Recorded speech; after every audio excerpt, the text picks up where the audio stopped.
Aim for health before fitness. What does that mean? I think being healthy is quite different to everybody. For me, being healthy is having energy to do what you want, clarity of mind to do what you want, and looking the way that you want for the most part. Now, a lot of people think that in order to be healthy, they need to be fit.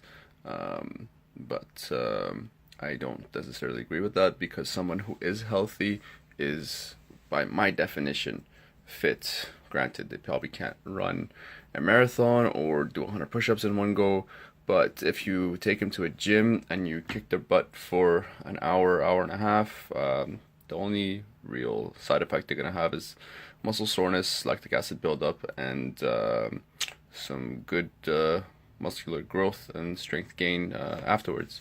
But if you're not healthy and you go to the gym and work out super hard, then you're not gonna really benefit too much from that because you're already maxing out your system. So I'd like to invite you to just think about being healthy. It's the new year, and what's the date today?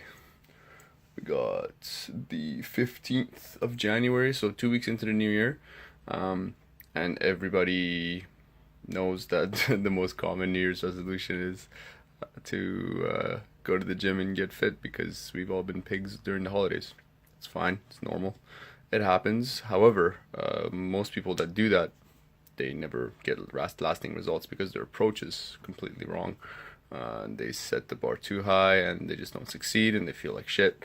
And it goes through the same cycle over and over and over again. And going on a pretty crazy diet just to lose weight, only to have it not work and have your weight shoot back up, creates this yo-yo effect that just puts a lot of strain on your body, and eventually that string that the yo-yo is bouncing on will snap, and it just won't happen anymore. So what I'd like to start doing is uploading some videos to talk about health, promote health, as I understand it personally. I've personally gone through years and years of being unhealthy, mainly based on stress.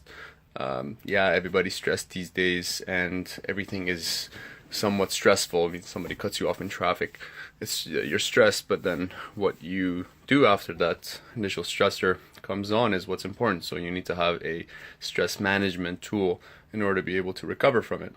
What does that mean? We'll get into it a little later, in a few weeks' time, and as I go along, I'll just share what's worked for me so far, what I hear about, and what hasn't worked. And I'd like to invite you to follow along and try them out. If something works, great. If it doesn't work, tell me, hey, Raham, you're full of crap, this doesn't work. And maybe I say one thing and you heard something else.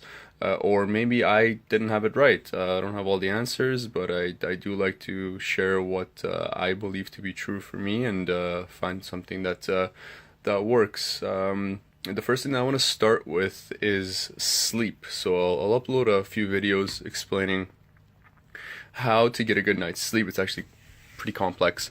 And personally, because I had a neck injury about 7 years ago because of a car accident.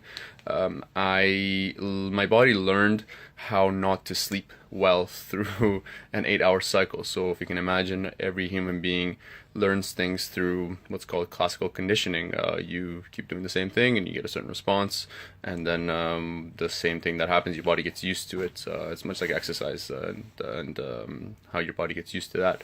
So my body got very much used to sleeping in 3-4 hour cycles and then waking up in the middle of the night with a lot of neck pain, a lot of jaw pain. Now the jaw pain and the neck pain have subsided to a great degree, but the pattern has somewhat stayed. So unless I set myself up for optimal conditions to be able to fall asleep and stay asleep the entire night, I don't get a good night's sleep. Now that comes down to what I've eaten all day, how much blue light I'm exposed to before bed, what I have running through my mind before I go to sleep, how stressed I am before going to sleep, how jacked up is my nervous system before going to sleep. So I'll start covering some things on how to down-regulate and wind down, and be able to get a good night's sleep, essentially, because I believe that is the single most important thing for everybody to be healthy. If you're not sleeping, you're not recovering. I don't care how hard you go in the gym. I don't care what kind of supplements you take. It's just not going to work because the muscle growth and the strength gain and the fitness doesn't happen necessarily inside the gym. It actually happens outside the gym when you're recovering, because as you go to the gym, you destroy. It's very catabolic, and then you have to let your body repair that and grow into a new form of homeostasis around your current gains. And that's extremely important. That's also why a lot of this 30-day challenges and whatnot are actually a load of crap, in my opinion, because your body just has no time to get used to it, so it just senses it as a threat. So sorry for rambling, but it's quite easy because I have a lot on my mind about these topics.